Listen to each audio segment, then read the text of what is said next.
Hello, a very good afternoon to everybody. Burning fossil fuels burn brain waves is the title of my project.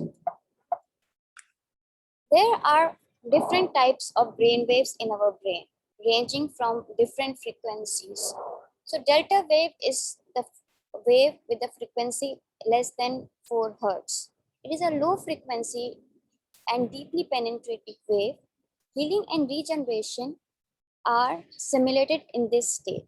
And this is why deep restorative sleep is so essential in the healing process. Next is theta wave, which are most often occurring in the sleep, and it's our gateway to learning, memory, and intuition. It is where we hold our stuff, fears, troubled history, and nightmares. So 4 to 7 hertz waves are called theta waves. Alpha waves. These waves are useful for creativity, flow state, focus, learning, and serotonin also. They are dominated during meditative state, and that is why it is said that if our mind is calm, we have more alpha waves, which range from 7 to 13 hertz. Next in the category is beta waves. Beta waves categorize itself in the frequency range from 13 to 39 hertz. And you will find yourself very alert, aroused, motivated, and wanting to solve problems. As in the Hacker Nation thing for 36 hours, all our beta waves were very, very active. There are different types of beta waves: low beta, medium beta, and high beta. Continual high frequency processing is not a very efficient way to run the brain. That means we should not have high beta waves, which reflects and corresponds to anxiety. So this is our daily things that I hear. I worry about how quickly people in positions of power are getting angry. Anger impairs decision making. True. For centuries, women have been taught that anger is unfeminine, inappropriate, and shameful. Well, we will have a different perspective today. Anxiety is what? What is anxiety? It is a common response to our stress, and we feel overwhelmed, exhausted, or fatigued due to this. Estimated 31% of US adults experience this, and now the advanced people are taking advantage to learn to how to unleash the potential of our minds.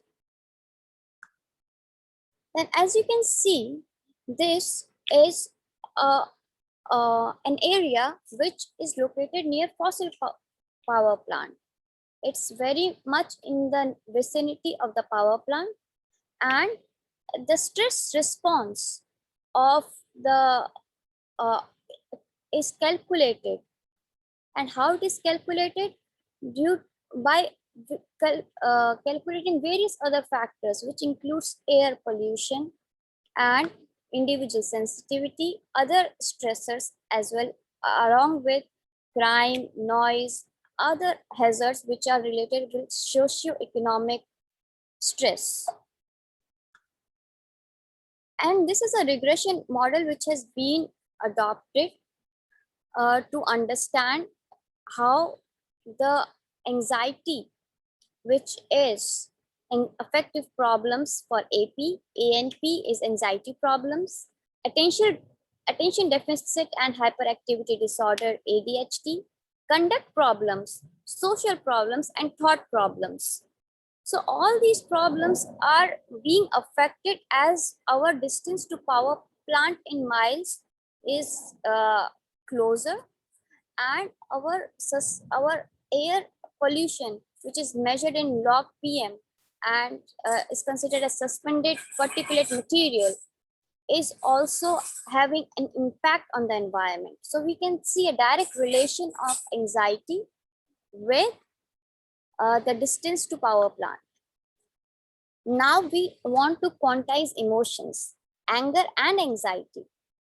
Anger and anxiety are being quantized by a German version of STAI and STAXI, which is state trait anger inventory and state trait anger expression inventory, which means that when I take this data from Lemon data set, which is available online, then I found three subjects which were female and male, age group 20 to 25, male, age group 25 to 30, with various scores on anxiety, anger, and other issues.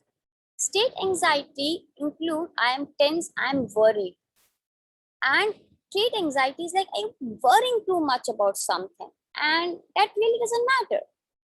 So there is a difference between state anxiety and trait anxiety.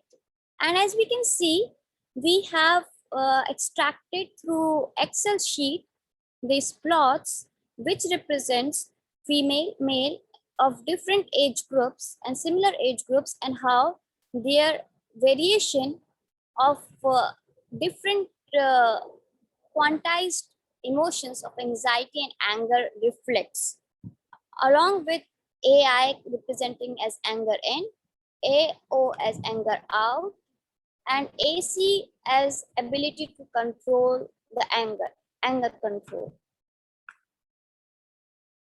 So this is the Matlab code to extract the power spectral density, which we have successfully got from placing electrodes over 61 channels on the head of those subjects. And as we can see, the power spectral density can be plotted around with frequency. And as we go further, we can see this is the Matlab code, which is to extract the power spectral density for different region of delta, alpha, beta, and theta. And these are the four lobes of the brain, which are like frontal lobe, decision making, and impulse control, judgment, emotion control, responsible. Parietal lobe, which is influencing our sensory perception and movement. Occipital lobe, for responsible for primarily vision, and temporal lobe, which comes into effect with language, emotion, and hearing memory.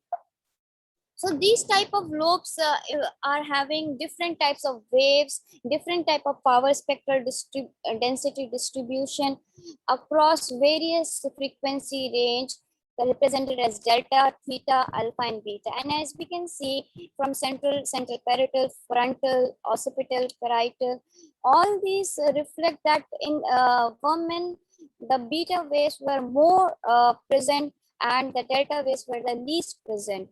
Whereas in the male patient of a male subject of 20 to 25, delta waves were still very low, but the theta waves were higher.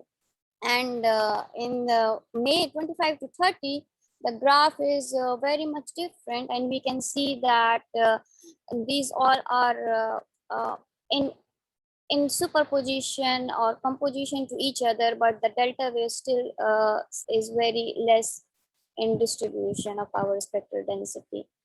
At the last, I want to thank you for listening to me, and just want to say that follow your heart, but take your brain with you. And the richest people in the world look for and build networks. Everyone else looks for work. Marinate on that for a minute and join me on LinkedIn or Instagram at the SGUPT025. Thank you for listening. Have a very great day.